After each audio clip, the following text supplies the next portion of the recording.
Netanyahu की दो टूक, हर हाल में करेंगे गाजा पर कब्जा, जानेंगे क्या है मामला। तो वहीं दूसरी तरफ यूक्रेन को लेकर पुतिन ने दिखाई नरमी, युद्ध विराम के लिए रख दी 3 डिमांड, डोनबास छोड़ेंगे जेलेंस्की।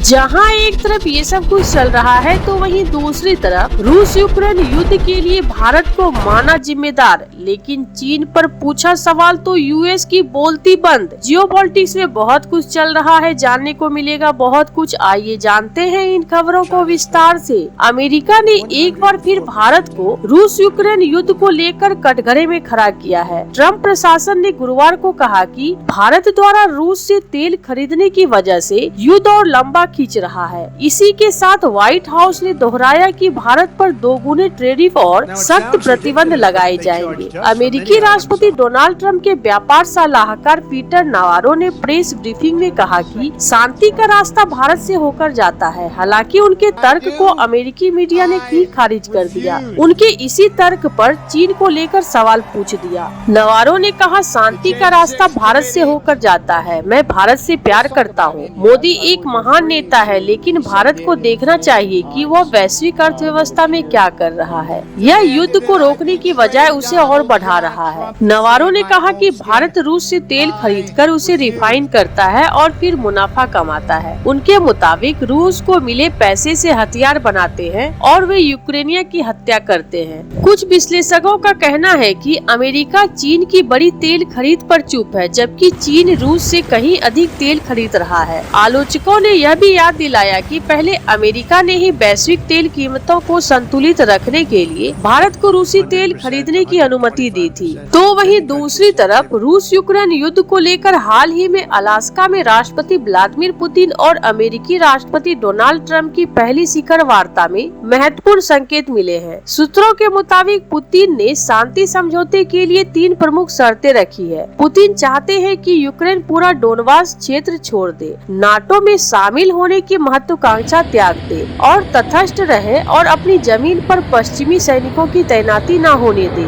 कुछ सूत्रों के अनुसार पुतिन ने जून 2024 की अपनी पुरानी मांगों की कुछ हद तक नरम किया है। पहले वह चाहते थे कि यूक्रेन चारों प्रांत रूस को सौंप दे, लेकिन अब उन्हें अपनी मांग केवल डोनबास तक सीमित कर दी है। पुतिन का जोर इस बात पर है कि यूक्रेन नाटो सदस्यता की राह छोड़े और अमेरिकी नेतृत्व वाले सैन्य गठबंधन से कानूनी रूप से गारंटी ले कि वह और आगे पूर्व की ओर विस्तार नहीं करेगा। साथ ही वह इस पर भी अड़े रहे कोई भी पश्चिमी देश यूक्रेन में शांति सेना के नाम पर सैनिक तैनात न करे। राष्ट्रपति व्लादिमीर जेलेंस्की ने इस प्रस्ताव को अस्वीकार कर दिया। उन्होंने कहा, डोनबास को छोड़ना संभव नहीं है। यह हमारे देश के अस्तित्व की हमारी सबसे मजबूत रक्षा पंक्ति का सवाल है। यूक्रेन की संविधान में नाटो सदस्यता एक रणनीतिक लक्ष्य है और वो कीव का मानना है कि यही उसकी सबसे मजबूत सुरक्षा गारंटी है। अमेरिकी राष्ट्रपति डोनाल्ड ट्रम्प ने कहा कि वह इस युद्ध को खूनी संघर्ष बताते हुए खत्म करना चाहते हैं और खुद को एक पीसमेकर राष्ट्रपति के तौर पर याद कराना जाना चाहते हैं। ट्रम्प ने जेलेंस्की के साथ बैठक में कहा, मुझे विश्वास है कि व्लादिमीर पुतिन युद्ध खत्म करना चाहते हैं। हम इसे हल करेंगे। ट्रम्प प्रशासन अब युद्ध और यूक्रेन के बीच सीधी वार्ता कराने को तैयारी में है, जिसके बाद एक त्रिपक्षीय शिखर सम्मेलन भी संभव है। हालांकि ब्रिटेन, फ्रांस और जर्मनी के नेताओं ने इस बात पर संदेह जताया है कि पुतिन वास्तव में युद्ध समाप्त करना चाहते हैं। रूसी सूत्रों के अनुसार यदि समझौता होता है तो इसे संयुक्त राष्ट्र सुरक्षा परिषद की मंजूरी के साथ त्रिपक्षीय शांति समझौते के रूप में औपचारिक रूप दिया जा सकता है। दूसरा विकल्प 2022 के इस्तांबुल समझौते की ओर लौटना है, जिसमें यूक्रेन की अस्थायी तटस्थता और सुरक्षा गारंटी पर चर्चा हुई थी। जहां एक तरफ ये सब कुछ चल रहा है तो वहीं दूसरी तरफ इजराइल के प्रधानमंत्री बेंजामिन नेतन्याहू ने दो टूक कहा है कि अगर हमास बंधकों को रिहा करने वाली शर्तों के साथ युद्ध विराम समझौते पर सहमत हो जाता है, तब भी उनकी सेना पूरे गाजा पट्टी पर कब्जा करेगी। नेतन्याहू की यह टिप्पणी तब आई जब गाजा पर कब्जा करने के लिए इजरायली सुरक्षा बल केवल आगे बढ़ रहे हैं। उनके इस कदम की अंतर्राष्ट्रीय जगत में भारी आलोचना हो रही है। गुरुवार को एक न्यूज ऑस्ट्रेलिया से बात करते हुए नेतन्याहू ने जोर देकर कहा कि हमास को खदेड़ने का उनका लक्ष्य अपरिवर्तित है। उन्होंने कहा, हम ऐसा वैसे भी करेंगे, ऐसा कभी नहीं था कि हम हमास को वहां छोड़ देंगे। नेतन्याहू ने कहा कि हम हर हाल में गाजा पर भी कब्जा करेंगे। उन्होंने अमेरिकी राष्ट्रपति डोनाल्ड ट्रंप के उस समर्थन का जिक्र भी किया जिसने उन्होंने इस महीने की शुरुआत में कहा था कि हमास गाजा में नहीं रह सकता। नेतन्याहू ने कहा, मुझे लगता है कि राष्ट्रपति ट्रंप ने सबसे सही कहा है। उनका कहना है कि हमास को गाजा से जाना ही होगा। यह एसएस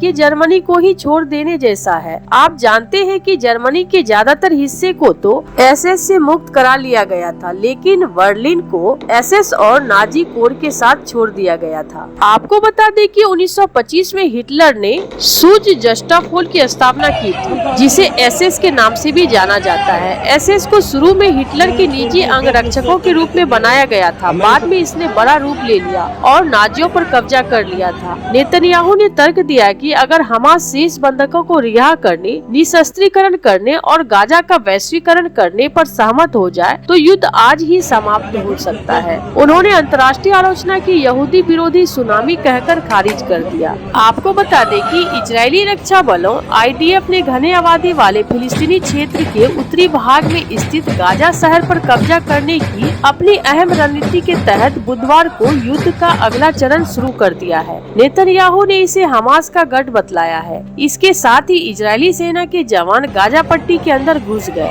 दूसरी तरफ संयुक्त राष्ट्र महासचिव ने नेतन्याहू से तुरंत अपने सैनिकों को गाजा से बुलाने और युद्ध विराम का आह्वान किया। उन्होंने कहा है कि IDF के आक्रमण से गाजा पट्टी में भूख से तड़प रहे लोगों को बड़े पैमाने पर विनाश हो जाएगा। अक्टूबर 2023 से अब तक गाजा में फिलिस्तीनियों की आधिकारिक मौत के आंकड़े इस सप्ताह बढ़कर 62,000 को पार कर गए। तो वहीं दूसरी तरफ दक्षिण अमेरिका के दक्षिण तट के निकट ड्रैक पैसेज में 7.5 की तीव्रता का शक्तिशाली भूकंप आया है। अमेरिका में भूकंप की जानकारी देने वाली संस्था के मुताबिक इस भूकंप का केंद्र पैसेज में लगभग 10.8 किलोमीटर की गहराई में था। आपको बता दें कि ड्रैक पैसेज दक्षिण अमेरिका के सबसे दक्षिण और अंटार्कटिका के बीच स्थित है। अमेरिकी सुनामी चेतावनी केंद्र ने फिलहाल कोई सक्रिय खतरा या चेतावनी जारी नहीं की। हालांकि प्रशांत सुनामी चेतावनी केंद्र ने चिली के लिए चेतावनी जारी करते हुए कहा है कि आने वाले 3 घंटे में चिली के कई तटों पर इसका असर दिखाई दे सकता है। आपको बता दें कि चिली की नेवी हाइड्रोग्राफिक और ओशियनोग्राफिक सेवा ने भी चिली को अंटार्कटिका के सटे क्षेत्र के लिए चेतावनी जारी की है। इस भूकंप को लेकर जर्मनी के भूविज्ञान अनुसंधान केंद्रों ने कहा है कि इसकी तीव्रता करीब 7.1 थी। आपको बता दें कि दक्षिण अमेरिका के कैप हॉर्न और अंटार्कटिका के साउथ शेटलैंड द्वीप समूहों के बीच स्थित ड्रैक पैसेज एक गहरा और चौड़ा जलमार्ग है जो कि अटलांटिक और प्रशांत महासागर को जोड़ता है। ऐसे आपको क्या लगता है इस सब मामले में? आपकी क्या राय है? कमेंट कर जरूर बताएं। जल्द मिलते हैं अगले वीडियो में नई खबर के साथ।